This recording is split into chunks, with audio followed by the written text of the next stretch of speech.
On continue notre tour de table. Laurence, vous, c'est ce qui vous a interpellé dans l'actualité, c'est la hausse des suicides des pères séparés de leur enfant. C'est ça. Alors aujourd'hui, il y a 2 millions d'enfants qui ne voient pas régulièrement leur papa. Il y en a 600 000 qui ne le connaissent même pas. Et il y a, dans la plupart des procès qui sont intentés dans les séparations, 80% des cas, les mères récupèrent la garde des enfants et quelquefois peuvent, par l'éloignement géographique, faire en sorte que les papas ne voient plus du tout leurs enfants. Ce qui n'est pas qu'un problème de papa, mais aussi un problème d'enfant, puisqu'un enfant, pour pouvoir être élevé convenablement, pour pouvoir se construire convenablement, il doit aussi connaître ses deux origines. Et en l'occurrence, donc, tous les ans, on a 1300 pères qui se suicident dans l'indifférence collective. Et je pense qu'aujourd'hui, il faut vraiment prendre en considération non seulement la souffrance des pères, mais aussi celle des enfants, et renvoyer aussi les femmes à autre chose que leur rôle de mère, parce que je pense que si aujourd'hui la loi est incapable d'évoluer, c'est parce qu'on considère que la femme doit être assignée à son rôle de maman, et finalement, être féministe, c'est considérer que il devrait y avoir une parité totale dans le rôle de parent, et donc faire en sorte qu'il y ait davantage de garde partagée pour que les pères non seulement prennent leurs responsabilités, c'est une question de responsabilité, dans les devoirs et les obligations qui ne sont pas toujours le cas. Donc c'est vraiment respecter les droits et les devoirs des papas, mais aussi les droits des enfants. Question compliquée, hein. Il y a beaucoup de choses. Il y a aussi beaucoup de pères qui ne s'occupent pas de leurs enfants. Tout à fait.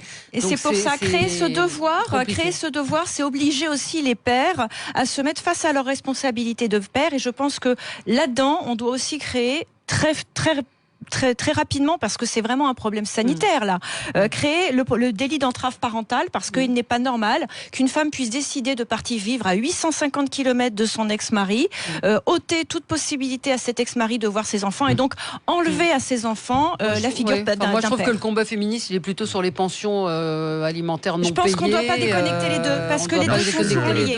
Je partage totalement, parce que d'abord je l'ai vécu moi-même, et mon fils aîné, et dans ce cas-là, son ex-femme est partie vivre aux Pays-Bas.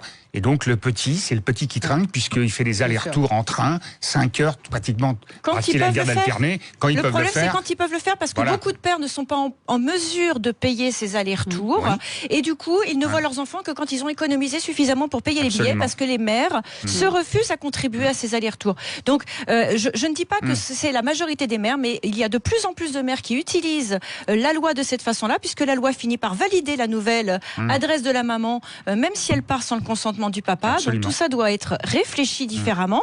Et je pense qu'un certain nombre de pensions alimentaires seraient certainement versées de façon plus aisée si on prenait en considération ce problème-là. Donc je pense que les deux ne doivent pas être déconnectés, et on ne doit pas opposer les deux. Il y a des mauvais pères, il y a des mauvaises mères, et on doit être capable de dire les deux choses. C'est pas les enfants qui doivent trinquer. Il est vrai que les mères ont parfois un sentiment de toute puissance qui leur permet de penser que, après tout, le père dont elles sont séparées ou divorcées, et quels que soient les contentieux qui peuvent y avoir entre eux, après tout, ce père-là, on peut le mettre de côté et faire une vie avec les enfants sans le père. Et on a bien vu, dans le micro, Virginie. Et on a bien vu le nombre de moyens qu'ont utilisé les femmes pour éliminer le père de la vie familiale, et notamment l'incroyable hausse des accusations d'abus sexuels, dont un grand nombre se sont avérés totalement infondés. Alors, c'est vrai que les mères, aujourd'hui, peuvent partir ailleurs, refaire leur vie sans l'accord du père, et c'est un vrai souci, bien sûr pour les pères, mais surtout pour les enfants qui,